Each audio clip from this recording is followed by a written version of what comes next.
जय हिंद साथियों। आज हम पढ़ने जा रहे हैं मानव विकास के स्तंभ और मानव विकास के उपागम के बारे में। पिछले वाली क्लास में हमने पढ़ा था मानव विकास के प्रमुख महत्वपूर्ण सूचक क्या होते हैं। मानव विकास की परिभाषा पढ़ी थी हमने। मानव विकास के जनक के बारे में पढ़ा था। आज हम मानव विकास के स्तंभ और मानव विकास के जो उपागम हैं इनके बारे में हम आज पढ़ेंगे।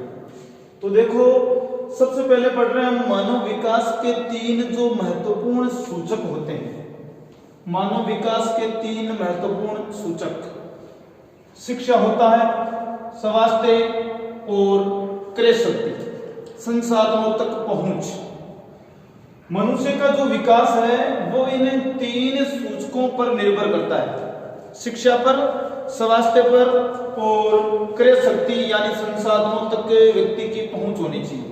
अगर व्यक्ति की आय होगी तो वो संसाधनों तक आसानी से पहुंच सकता है।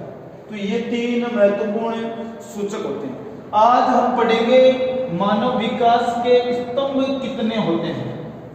तो मानव विकास के चार प्रमुख स्तंभ होते हैं, इनके बारे में। सबसे पहला स्तंभ है समता, दूसरा स्तंभ है सतत पोषणीयता, तीसरा स्तंभ है उत्पादकता और चौथा स्तंभ है सशक्तिकरण। हम सबसे पहले स्तंभ समता में, समान अवसर मिले। मनुष्य के विकास के लिए सभी को समान रूप से अवसर मिलने चाहिए। शिक्षा के लिए, स्वास्थ्य के लिए जो भी योजनाएं होती है उन योजनाओं के लिए केवल यही नहीं है कि जो प्रभावशाली लोग हैं उन्हीं को समान अवसर मिले, जो निम्न वर्ग के लोग हैं या जो पिछड़े लोग हैं उनको भी समान अवसर मिलने चाहिए। जब सभी को समान अवसर मिलेंगे तब मनुष्य का विकास संभव हो। तो ये हो गया आपका क्षमता। दूसरा है सतत पोषणीयता, यानी अवसर जो है वो निरंतर मिलते रहे। सतत पोषणीयता यानी वर्तमान में जो पीढ़ी है वो पीढ़ी इस तरह संसाधनों का उपयोग करे कि भविष्य में जो आने वाली पीढ़ी है उसके लिए संसाधनों का नुकसान नहीं हो। तो वर्तमान पीढ़ी के साथ में आने वाली जो पीढ़ी है उस पीढ़ी को भी निरंतर अवसर मिलने चाहिए। यह है सतत पोषणीयता। तीसरा है उत्पादकता। जब व्यक्ति को समान अवसर मिलेंगे, अवसर निरंतर मिलते रहेंगे, तब कार्य क्षमता में वृद्धि होती रहेगी। उसके काम करने की जो क्षमता है उस क्षमता में भी क्या होनी चाहिए, वृद्धि होनी चाहिए। और चौथा है आपका सशक्तिकरण, अवसरों को चुनने की शक्ति व स्वतंत्रता। व्यक्ति को अवसरों की चुनने की क्या होनी चाहिए, शक्ति होनी चाहिए, स्वतंत्रता होनी चाहिए। वह सामाजिक रूप से, आर्थिक रूप से और राजनीतिक रूप से समाज में एकदम स्वतंत्र होना चाहिए। तो ये मानव विकास के चार स्तंभ हो गए, समता, सतत पोषणीयता, उत्पादकता और एक हो गया सशक्तिकरण। ये मानव विकास के चार स्तंभ हैं। अब देखो मानव विकास के चार उपागम, हम चार उपागमों के बारे में पढ़ेंगे। सबसे पहला उपागम है वो है आय उपागम। अब इस आय उपागम में क्या है, ये सबसे पुराना उपागम है ना, मानव विकास का सबसे पुराना उपागम। जब मनुष्य के निरंतर आय होती रहेगी तो मनुष्य अपनी जो मूलभूत आवश्यकताएं हैं उनके लिए या अपने जीवन स्तर को ऊंचा करने के लिए, और जीवन, मनुष्य का जो जीवन स्तर है वो तीन तथ्यों पर निर्भर है, शिक्षा पर, स्वास्थ्य पर और क्रय शक्ति पर। जब मनुष्य के पास में आय होगी तो वो अपने जितने भी जीवन स्तर को ऊंचा करने के लिए जो संसाधन है उन संसाधनों का आसानी से वो क्रय कर सकता है। दूसरा जो उपागम है वो है कल्याण उपागम। मनुष्य का कल्याण कब होता है, जब उसके पास में शिक्षा हो, जब उसके पास में स्वास्थ्य हो, अच्छा स्वस्थ और दीर्घ स्वास्थ्य हो, और उसको समाज में उसकी सुरक्षा हो, वह सामाजिक रूप से सुरक्षित होना चाहिए। तथा उसके बाद में है तीसरा जो उपागम है वो है आधारभूत आवश्यकता उपागम।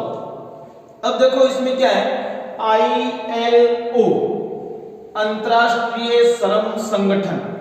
अंतरराष्ट्रीय श्रम संगठन ने 6 मनुष्य की न्यूनतम आवश्यकताओं के बारे में बताया कि मनुष्य को 6 ये प्रमुख चीजें ऐसी हैं जिनकी नीड होती है इंसान को। ठीक है, अब उनमें शिक्षा है, उनमें स्वास्थ्य है, उनमें भोजन है तथा जलापूर्ति, स्वच्छता और आवास। ये मनुष्य की 6 नीड होती है, प्रमुख आवश्यकताएं होती है ना। शिक्षा तो अंतरराष्ट्रीय श्रम संगठन जो है ILO वो कहता है कि मनुष्य को समान रूप से शिक्षा मिलनी चाहिए। सरकार ने भी शिक्षा को बढ़ावा देने के लिए कई सारे कार्यक्रम चला रखे हैं ताकि मानव का विकास है वो आसानी से हो सके। जब मनुष्य शिक्षित होगा तब वो समाज के अंदर अच्छाई का, बुराई का, हर चीज का उसको आसानी से पता चलेगा। ठीक है, उसके बाद में है स्वास्थ्य। मनुष्य का स्वास्थ्य है वो एकदम निरोग होना चाहिए, तभी मनुष्य अपने जीवन के अंदर आसानी से कार्य कर सकता है। उसको पर्याप्त मात्रा में संतुलित भोजन उसको मिलना चाहिए।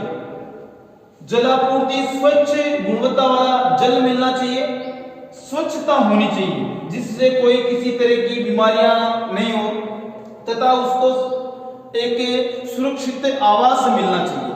तो ये मनुष्य की 6 आधारभूत आवश्यकताएं होती है और ये बताई थी अंतरराष्ट्रीय श्रम संगठन ने। और उसके बाद में है क्षमता उपागम। क्षमता उपागम के जो इसको बताने वाले जो है वो है अमर्त्य सेन, जो महबूब उल हक के सहयोगी थे, हमारे भारत के निवासी थे।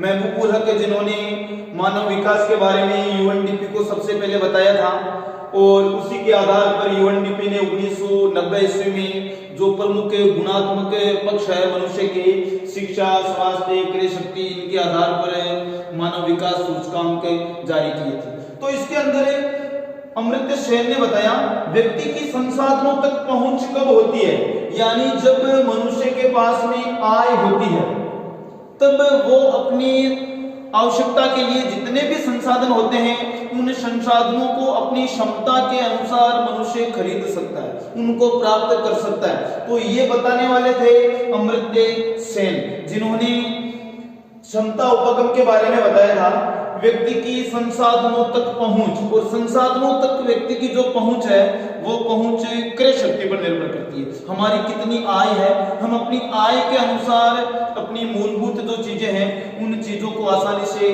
खरीद सकते हैं और जिससे मनुष्य की क्षमता का क्या होगा, निर्माण होगा। तो हमने आज के टॉपिक के अंदर ये 2 महत्वपूर्ण चीजें पढ़ी है। एक मानव विकास के स्तंभों के बारे में पढ़ा है कि मनुष्य का विकास है वो किन 4 स्तंभों पर टिका हुआ है। उन स्तंभों के बारे में क्षमता है, सतत पोषणीयता है, उत्पादकता है और सशक्तिकरण है। ये मनुष्य के 4 प्रमुख क्या है, स्तंभ है। और ये मनुष्य के 4 मानव विकास के प्रमुख 4 उपागम है।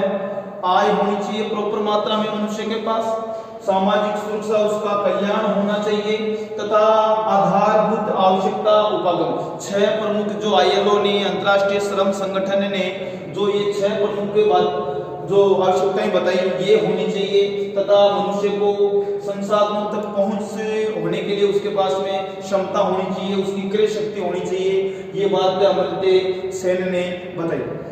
तो आज हमने मानव विकास के स्तंभ और मानव विकास के उपागम के बारे में पढ़ा। आज हमने अगली क्लास में हम फिर मिलेंगे मानव विकास सूचकांक की जो लिस्ट है उस लिस्ट को लेकर के। तब तक अपनी नोटबुक के अंदर नोट्स फॉर्म में इसको अच्छी तरीके से उतार लें। जय हिंद दोस्तों, जय हिंद साथी।